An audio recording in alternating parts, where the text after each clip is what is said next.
Hello, my friends! Well, another day, another Halo book cover art to overanalyze. We already heard a little while back that for the 25-year anniversary celebration, our favorite book series that occasionally gets a new video game is going to be re-releasing the first three Halo novels, The Fall of Reach, The Flood, and First Strike. So not only are we getting a remake of Halo 1, we're basically getting remasters of the first three novels. These books are pretty much going to be the same books that released back between 2001 and 2003. However, with the re-releases that we got about 15 years ago, there were some minor updates and corrections. Some of the more standout stuff was the original Fall of Reach implied that some of the Covenant species, such as the Elites and Hunters, weren't actually encountered until the final months of the war, which is pretty wild to picture Halo being like that. Definitely a worthy retcon. There are also some fixes, like the original release had the dates as 2542 all throughout the Fall of Reach. So I believe that even the re-releases from 15 years ago had their own share of mistakes that didn't get corrected, or new mistakes altogether. So in theory, this new collection of those first three books should get all those issues fixed up. Maybe. But so these three novels are being released in a collection. This is Halo, the Master Chief Omnibus. For the 25-year anniversary, it is a perfect way to get the novels out in the world. Halo's going to have a whole new audience now that it's going to be on PlayStation. If they fall in love with this new version of Halo 1, they might want to go down a rabbit hole of exploring all the extended lore, and I think this is a great place to start. But so, just a quick rundown. If you're not already familiar with these books, The Fall of Reach is the origin story of Master Chief. It is the prequel to Halo 1. It has its own fair share of contradictions with Halo Reach. In that regard, though, I do have to say, the Halo Encyclopedia does a really good job doing mental gymnastics, trying to have it actually make sense. But anyway, it concludes with the Pillar of Autumn arriving at Alpha Halo, and thus beginning Halo 1. The Fall of Reach originally came out just a few weeks prior to Halo 1. It is every way, shape, and form a direct prequel to Halo 1. But then moving on, The Flood, the novelization of Halo 1, it's really funny. I feel like myself and a lot of other people in the Halo community weren't so hot on The Flood back when it first came out, but it seems like it's really grown on a lot of us. So yes, it is the story of Halo 1. It retells quite a bit of the game itself. However, there are a few perspectives that we get to see, namely some Covenant perspective. And from a real-world timeline perspective, that was before Halo 2. So this was our first time really getting to see how the Covenant operate and what the elites are like, what the grunts are like, outside of us just shooting at them. And then lastly is First Strike. First Strike is a direct continuation of Halo 1, and it leads into Halo 2. Basically, it is how did Master Chief manage to get from unknown space, where the wreckage of Installation 04 is, to Earth in Halo 2. These three books together are kind of like this perfect extended lore sandwich, with Halo 1 being the meat of that sandwich. But moving on to the meat of this video, we're here to overanalyze the cover art, because apparently that's what we do on this channel. If you saw some of my previous videos, we go into a schizo level of detail, overanalyzing elements of the cover art to see if we can glean anything about the game that is right around the corner. So that, of course, being the remake of Halo 1. And so, we got that cover art reveal. And so I do believe we are looking at straight up marketing, branding, continuity. Before I go into all of the little specifics, we're just going to look over from top to bottom, because basically this artwork is depicting everything that's in this collection, some aspects more so than others. So up in space, outside of frame, Covenant ships are bombarding Reach. Reach is being glassed, and with some abstract artistic liberties, we have Installation 04 in the background in front of Reach. And then four of the major characters that are in these books, front and center, of course, Master Chief. And then behind him, Captain Keyes and Dr. Halsey. And of course, he's got Cortana in his palm. And then to further kind of cement its connection with Halo 1, we've got a bunch of flood infection forms surrounding Master Chief.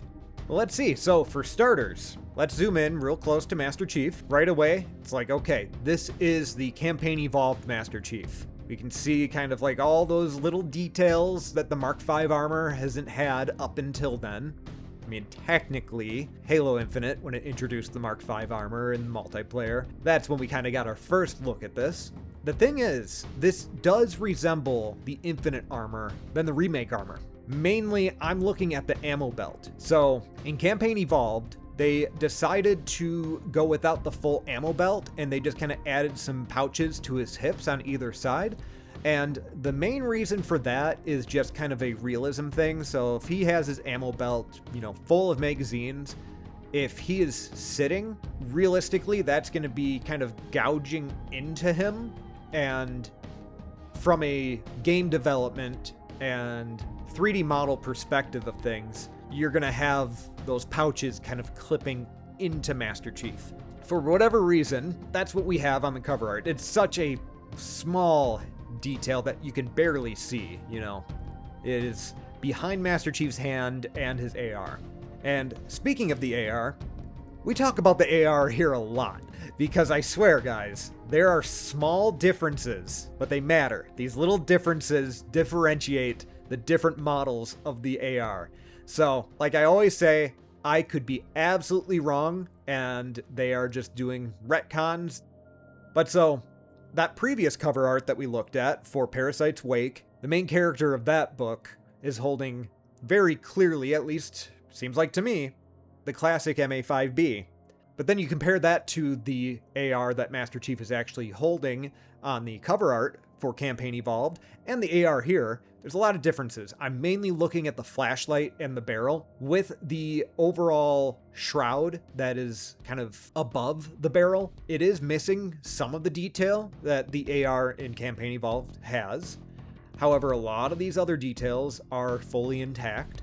So I believe that the intent is this is the Campaign Evolved AR, but we are seeing that marketing and branding continuity. So we're seeing that same thing going on. This is sort of a tie-in with Campaign Evolved.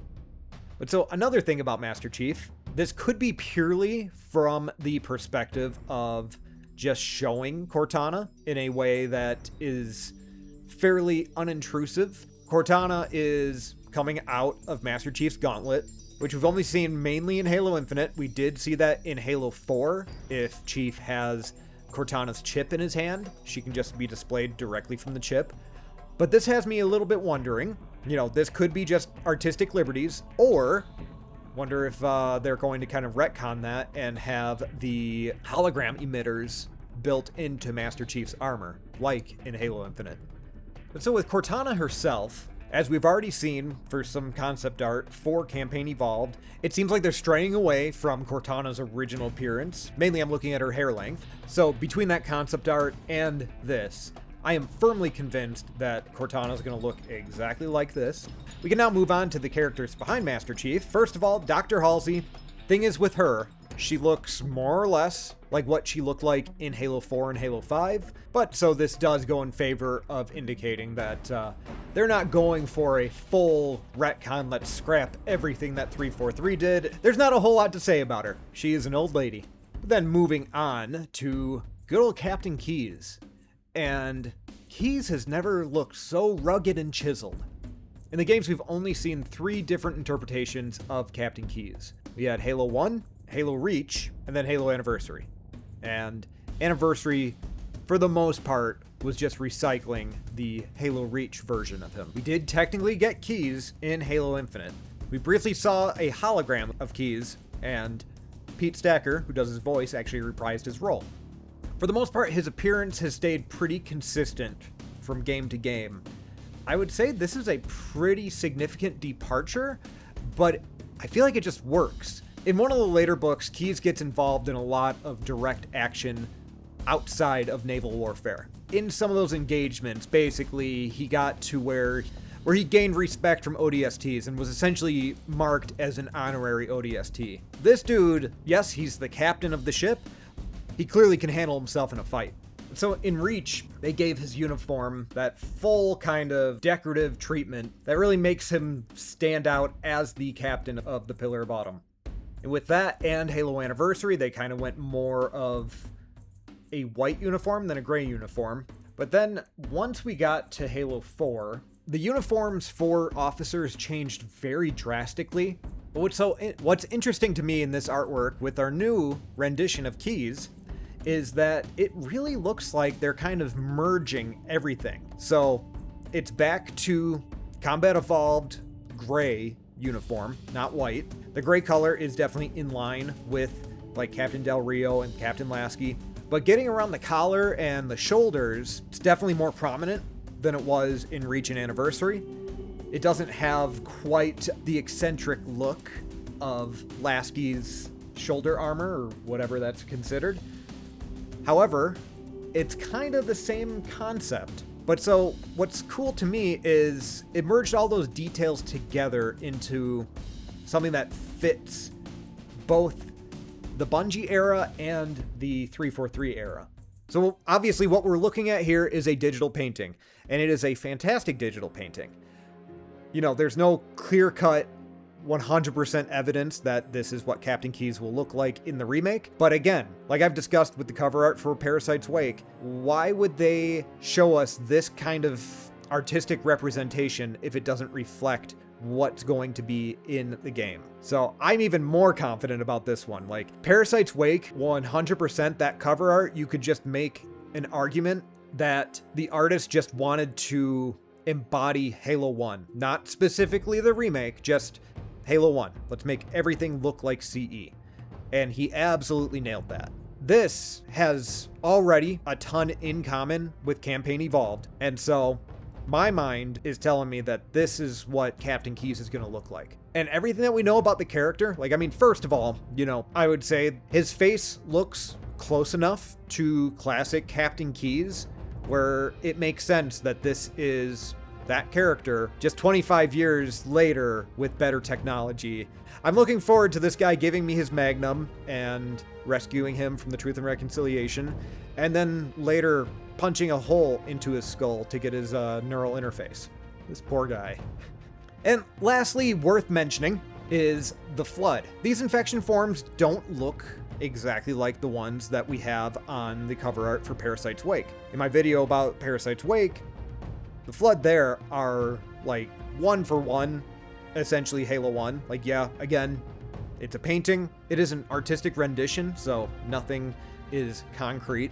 And again, could make the argument that they're just purely going for the vibe of Halo 1.